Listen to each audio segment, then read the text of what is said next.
What if I told you the stunning monuments of today's civilizations are built on the ruins of barbarism? What if the only reason Egypt's pyramids still stand is that they were too heavy to be stolen? Welcome to the untold story of colonialism's sinister legacy.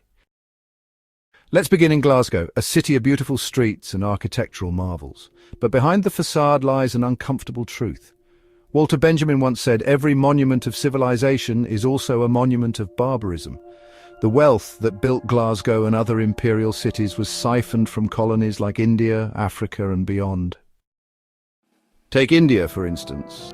Between 1765 and 1938, Britain drained a staggering £45 trillion from the subcontinent.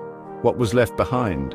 A nation reduced to poverty with a literacy rate of just 13% when the British left in 1947. That's what 200 years of exploitation does, turns one of the world's richest nations into a shadow of its former self. And while we're on exploitation, let's talk about coal. The British introduced coal dependency to India, leaving behind devastated landscapes. Today, those same powers hypocritically lecture the global south about reducing emissions, conveniently ignoring their historical role in creating this crisis.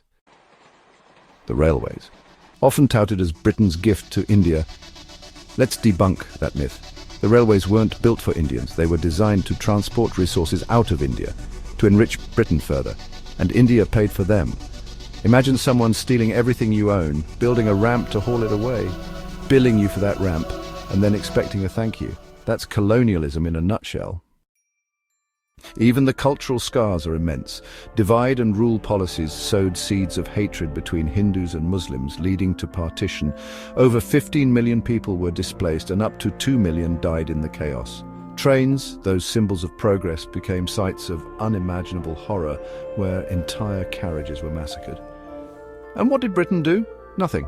They'd already washed their hands of the mess they created. The hypocrisy doesn't stop there. Western powers like the United States, with just 4% of the world's population, consume 25% of its resources.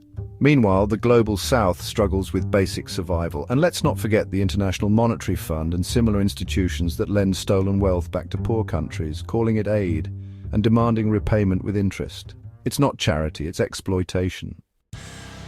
Colonialism isn't just a chapter in history books, it's a condition that persists today. Poor countries aren't underdeveloped, they're overexploited. The pyramids in Egypt, they only remain in Egypt because they were too heavy to be transported to the British Museum. This isn't a metaphor, it's reality.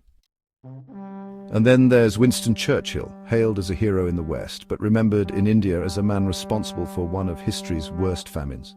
During World War II, as 4 million Bengalis starved to death, Churchill diverted food supplies to British troops, dismissing the famine as their own fault for breeding like rabbits.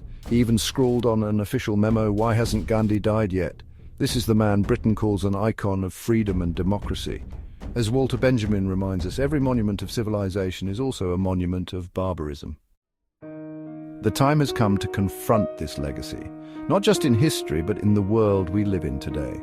What do you think about the legacy of colonialism?